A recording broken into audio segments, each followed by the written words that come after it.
So, it's been a long winter, the kind that makes a guy restless, counting the days until he can get back to unfinished work.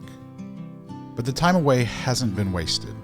There was something I needed to find, something buried deep in storage, tucked away beneath years of other finds.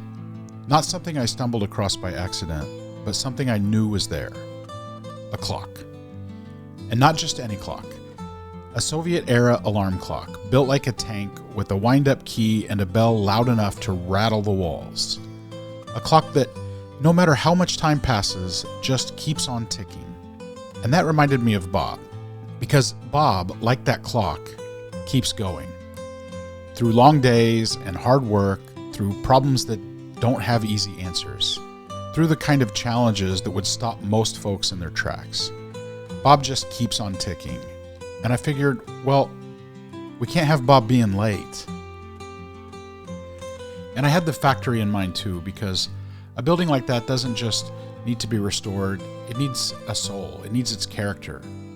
And the right old things, the ones with history, the ones with character, can help bring that soul back to life. And while I was searching through history, I was thinking about the work waiting for me back home. I still have footage from my last day at the building before I locked the doors and walked away for the winter. That was months ago. And now the projects waiting for me are even bigger. This isn't just about fixing what's broken anymore. It's about building something real, something lasting. And now it's almost time to go back. Back to the dust, the broken windows, the next round of impossible tasks. Back to the kind of work that wears a guy out, but leaves him satisfied. First though, one last road to travel, one last piece of history to pack up, and then it's time to get back to work.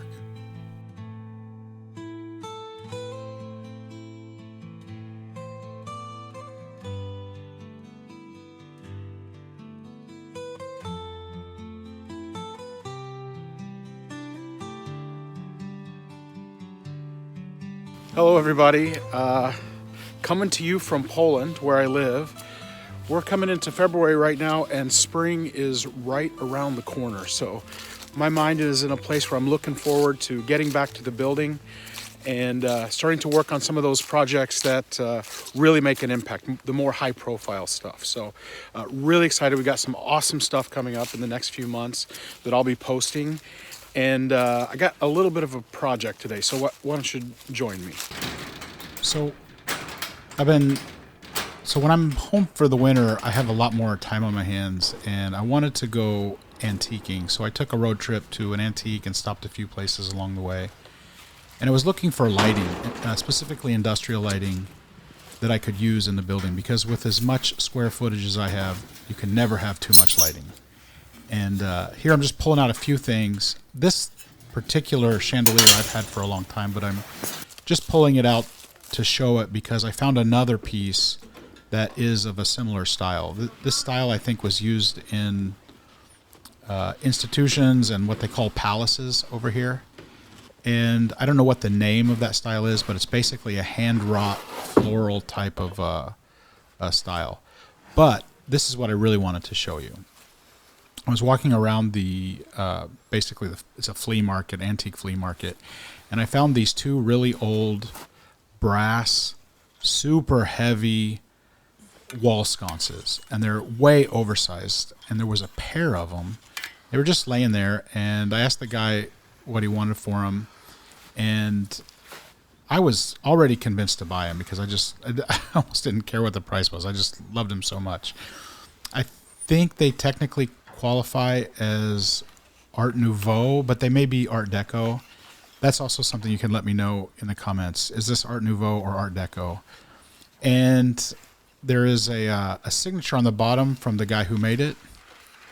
I think you can see it right there. So they're basically handmade, and they're just secured to a block of wood there. And I was ready to buy them, and then the guy said, "Oh yeah, don't forget you have the glass pieces." And I was like, "What?" Apparently, they come with these giant glass petals that go in the flower that basically, make the things about twice as big, at least on the vertical axis. And they're really voluminous. And he said that, yeah, I have all these glass petals that go in there. And by the way, there's also 7 extra spares in case you ever break one. So I guess this was like from a run of these sconces, and some of them didn't survive, but they had the extra glass pieces, so that is always awesome. Always love to buy stuff in pairs because you double the product, but the value is more than doubled. So as a pair, they're much more sellable, and yeah, they're incredibly heavy and really neat, and I don't think I've ever seen anything like this back home. But anyway, here's the candle holder, and you can tell that it's hand wrought. It's made by an artisan, and it's incredibly heavy.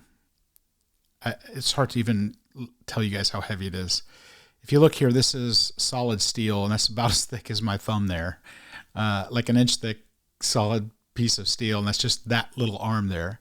Sadly, it was naively painted by someone at some point. The only good thing is that they use soft pastels, which kind of work. It's got like a French antique vibe going to it, but it's just got a little bit of a naive touch to the look of it. So I don't know if that should be removed or if that kind of adds to the quirkiness, because I think the quirkiness is a little bit of the charm, and it's something you don't see every day. I can just show you here, give you an idea about how heavy this thing is. Yeah, it's heavy. It's definitely not bought at Hobby Lobby made out of tin. But that brings us to what we're really looking for today, is actual industrial lighting for my building. This was about a 2-hour drive away, and he had bought out a factory that had closed, and these are Cold War era, probably like 1960s industrial lights, with a few of them going back to much earlier than that. But when you do this kind of thing, you always get to see really cool stuff. And he had a couple things that I want to share with you guys that were for sale. This tractor was made by Porsche. Yes, made by Porsche. And you don't see that every day. If you buy this tractor, you can tell all your friends that you drive a Porsche. So that's pretty awesome. Anyway, he has this for sale. He said that he wants $5,200 for it, and it basically runs like a top. The farmer that he bought it from kept it in really good working order, so it just starts up and runs and works. It has not been restored, but I think here in a second he's going to open the lid, and we'll be able to see, how nice the farmer kept it. So, yeah, $5,200. It would probably be about a couple thousand to send it by ship from Poland to Chicago. So, the total would be probably a little north of $7,000. But look how great the condition is. And like I said, it's not like a restored tractor. It's just been really well cared for. And that probably is why it still runs and works like it should. So I saw one of these that sold at auction in England for about £25,000. You can do a Google image search for Porsche tractor, and it should come up. This was the other thing that he had. This is an East German civilian fire truck that's basically a military truck that was just repurposed for civilian use as a fire truck. So it's really neat. It also is in perfect working order. He said you could drive it cross country today. It was serviced by the military, the fire department. So it was really well taken care of. It has a Unimog style drivetrain. I don't know that it's technically Unimog, but that means that it has the kind of vertical angle that the drivetrain works on in order to give you a little more clearance. So that's really neat. And let's take a look in the cab here. Definitely function over form. You can see that the back of the cab is military green. So that lets you know that this was just a military vehicle that was converted for civilian fire department. But yeah, the bed is in great condition. The lights have the original protectors on them. It's called a Robur, R-O-B-U-R. You can look it up. He wants the same price that he wanted for the tractor, $5,200 for this. But this might be a little more expensive to send just because it wouldn't fit into a container. Maybe you could get a container without a top. but there's probably a service charge for that. So this might be a little north of 3,000 to send to Chicago. Just to give you a little idea of how tall it is. This is awesome for off-roading. There was a time when I was really into off-road campers. I was just researching because I wanted to buy one. Sadly, I never did. But this would just be the perfect thing. It's ready to go. Drive it anywhere, camp in it. It has a winch on it. And the winch, he said, is mechanical, not electrical. So I don't know what that implies. Is that a better or worse option to have? I'm guessing worse because you have to mechanically operate it, but I don't know. So his son is out the gunner port there. So this was a military truck. I guess that's so you can stand up and shoot, or maybe it's to stand up and just get a better view. I don't know. But this thing is pretty cool. East Germany, from before the wall came down. This is a typical Polish cottage up in the mountains. Stone and wood that's been harvested from the area. And here was my next stop. This is a wheelwright machine, antique, really old, for repairing carriage buggy wheels. I'm going to give you a little bit closer look at this a little bit later in the video, but it was 500 kilograms, which means about 1,000 pounds. And I have this just little aluminum trailer. This is a belt-driven, floor-mounted drill press, and it was several hundred pounds itself. So I was really at the very verge of maxing out my trailer.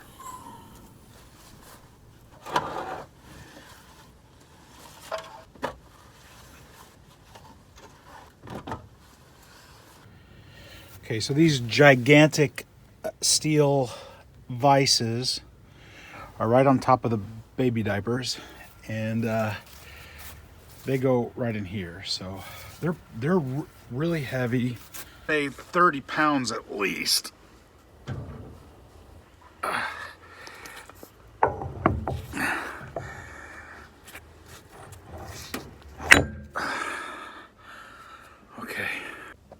Okay, so during the Cold War, Poland did a lot of industrial manufacturing. A lot of it was sucked up by the Soviet Union, but they did have a really strong factory that created industrial lighting. And some of this stuff I've seen online in the States go for a really fair price, in the hundreds of dollars for a single lamp. And it requires, completely cleaning them up, buffing them, getting them back to like the mirror finish or whatever. But they're super cool. They're exposed light bulbs. They have Bakelite and plastic ends depending on when they were made. And here's where the lighting guts go, and they hang basically by a chain, and the bulbs are just out and exposed. Some of them came with like metal fenders that covered the lights, but usually they're gone. They have a really unique shape. Here's a couple that I got that are a triangle. And here's a bunch of the kind of more basic ones, just the steel tube ones. But those also just have exposed lights. And then they all have these little circles in them, and I guess these are fuses or something. There's the company that made them. Oh, I don't see the...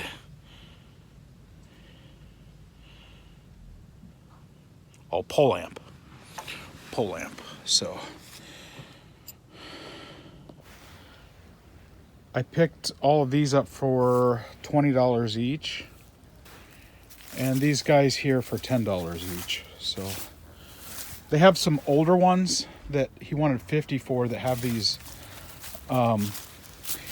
these things are actually cast aluminum on those, and they're a lot older. You can tell they're made, this is just kind of sheet steel, but it's still really good quality. But the really old ones are thick-walled cast aluminum boxes on here, and the ends are like one piece of cast as well. So he wanted $50 for those, but he wasn't interested in selling them quite yet because he was having a hard time parting with them. So maybe someday I'll be able to get those. And they do come on the market here, so.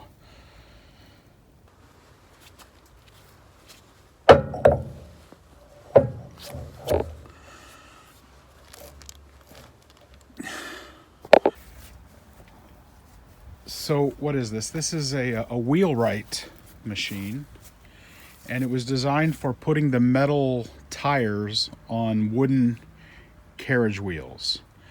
So this would compress the wheel. I guess they would heat it and be able to get the ring onto the actual wooden wheel. And it does have a little damage. That little shaft right there broke. It needs to be straightened up and re-welded on there. But essentially it just worked by hand power. You would grab those handles and just rotate it, and I'm guessing, this is all kind of speculation because I don't know, this is freewheeling, so the wheel would sit in here and this would rotate, and it's rounded here because the wheels are maybe shaped differently. Okay, please forgive the voiceover here. I did a little research and learned something about this wheelwright machine. So if you see that gap right there, that's because the surface, the horizontal surface here, can separate that gap or close that gap by turning that giant hand wheel in the back of the machine. And so back in the day, they would put flat steel bar that was rolled into a hoop around a carriage wheel. And they would do it through a heated process, and it would shrink down on the wheel. And over time, that basically metal tire would expand and get loose on the carriage wheel. So what you do is you sever the hoop and you put the hoop down onto the surface and clamp it in with those vices. And then you crank the wheel on the back with your hand, and it basically shrinks that hoop. And that's why they call it a tire shrinker. So you would shrink that hoop, and then the really thick metal surface is perfect as an anvil. And they would be able to do hot welding and re-weld it together in a smaller form factor, and it would be a tighter fit on the tires. And they'd have to take it back and put it back on that wooden wheel. Now, I'm not an expert. That's just what I was kind of able to piece together by reading a little bit about it. But if I've made a mistake here, or if I'm not right about that, I would love to know about it. Let me know in the comments. And so this would just kind of cinch down on in both places and allow them to work on it. So I don't know if that's true or not, but that's just the way it looks to me. There's information on the factory that made it. And I was looking at these things from the US, and most of the ones in the US are like homemade in little blacksmith shops. They didn't have anything that was custom made like this from an actual foundry that I could find. So this is kind of like a European thing. This one is German. It's German made. And that gear is gigantic. Let me see if I can get a... Oh, I'm tripping all over the place. So the wheel's about to come off here because, like I said, this has to be fixed. But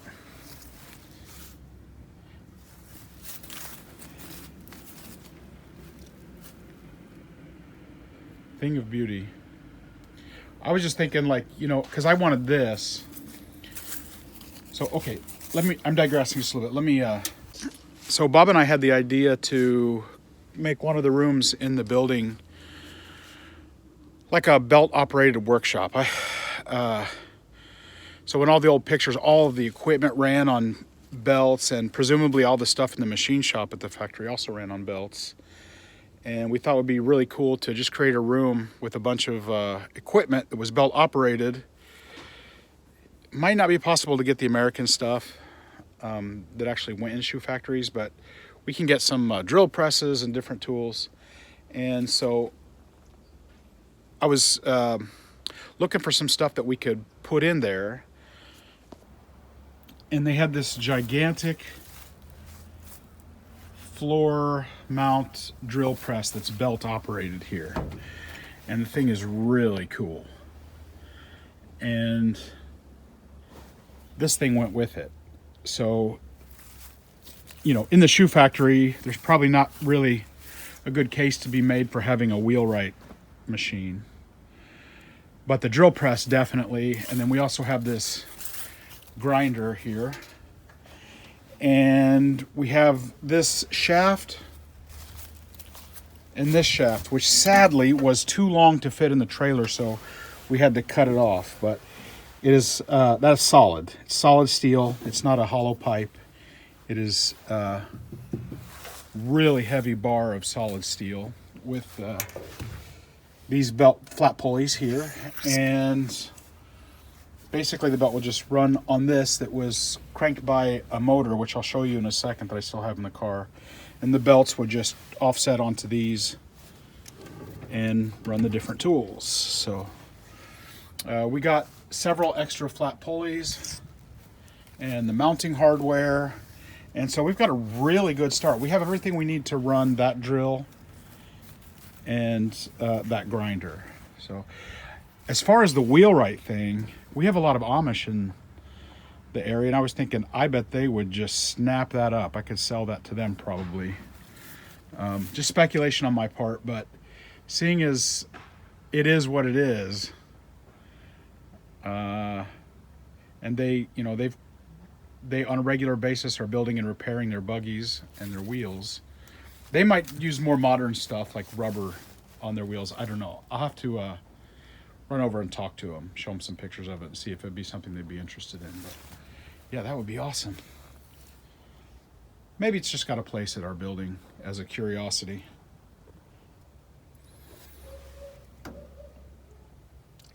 I just love these old machine bases.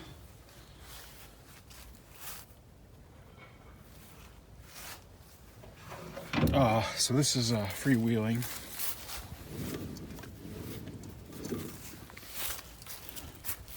There's a spare wheel he threw in. It's got mounting hardware with it as well, so that's awesome.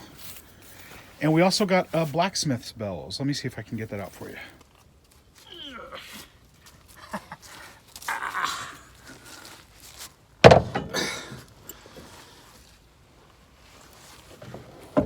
Okay. These bolts actually came undone because they disconnected the shaft, which is right here.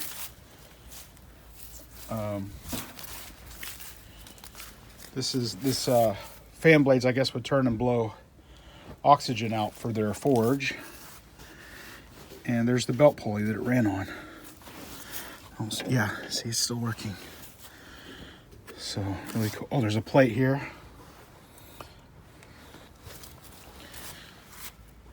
But yeah, it seems to be cast iron. Really cool cast iron base, and this flat surface is riveted on to this housing here. So really, really interesting.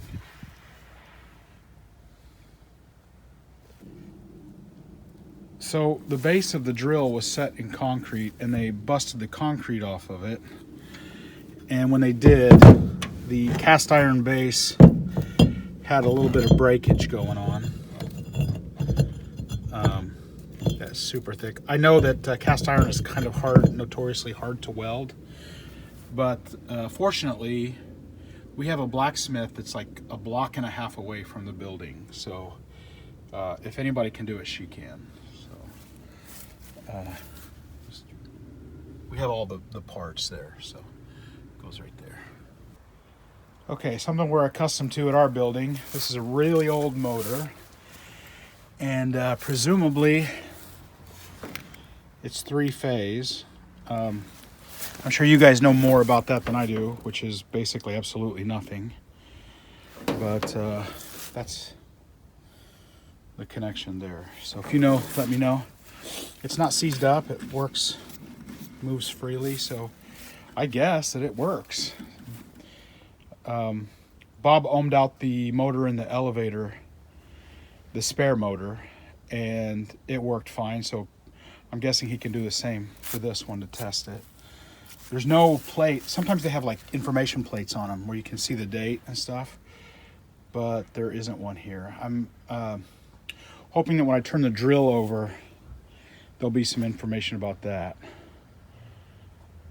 And we'll get a little bit of a clue as to what all this stuff dates back to. But I'm fairly certain it's early. It's early. And the good thing is, to the extent that I'm shipping stuff, weight doesn't really matter. I mean, at some point it does, but most of the stuff that's going in my container is light furniture stuff. So, yeah, it doesn't hurt at all to put this in the container. And hopefully I'll be able to get like a powered hacksaw, belt-driven powered hacksaw, belt-driven table saw, some maybe even like a planer. So we'll be all kitted out there at the building. And the last thing is they also included with the drive shaft all of the original brackets that were, I guess they were made by the blacksmith who just owned the shop, because they look like they're handmade.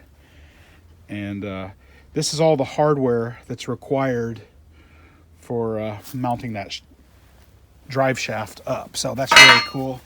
And we've also got several of the original belts that, I mean, they look like they're holding up pretty good. They're still flexible, and they're not fraying or anything, so I guess they can still be used, which is pretty cool.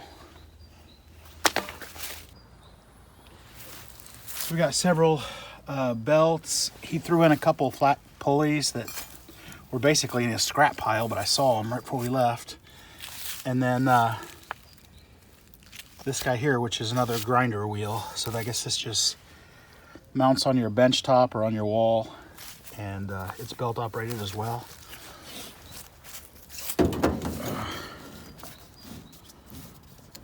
Yeah. Cool. And that's it. That's it. Okay, a little side project. This is my cave where I'm storing a lot of the stuff that I'm preparing for the container. And there's something I wanted to dig out as a gift for Bob. So sadly, it is in the very bottom back corner in a locker down there under all that stuff. So I'm gonna have to spend some time to dig it up because my flight is coming up, and I will be at the building starting March 26th. So I'm really excited. We had some success with that trending video, and basically the only footage that I had left was kind of like the tail end of my last trip, so it hasn't been great. That's why I did like a building exploration and stuff. But as soon as I get back in March, it's going to be really into the fun projects of the building, the stuff that can move the needle. And yeah, I'm really excited to see where the channel's going to go. So it's going to be a super fun 3 weeks, and I got to get this present out. So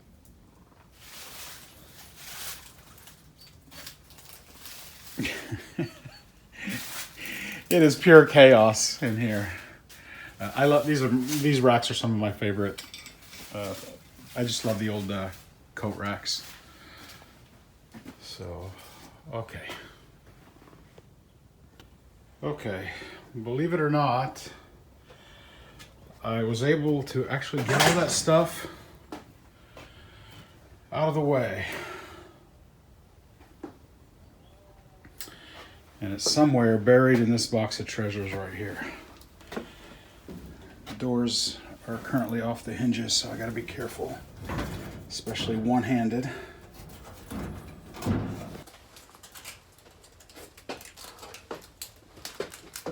Okay, so it's likely too dark to see everything that's in here.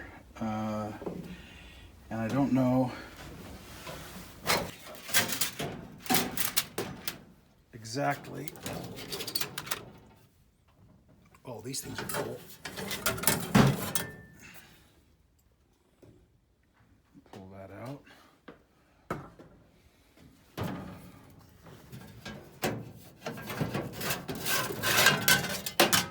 There's another one.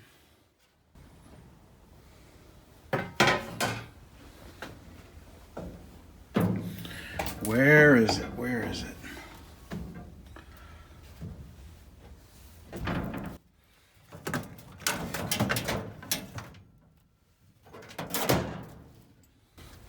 That's something to calibrate something in the automotive industry. I'm not sure what it does.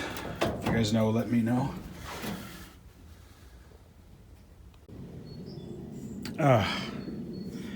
All right, Bob. There's your alarm clock. That thing is really heavy. It's solid. Beautiful patina on it, and it works too. So cool.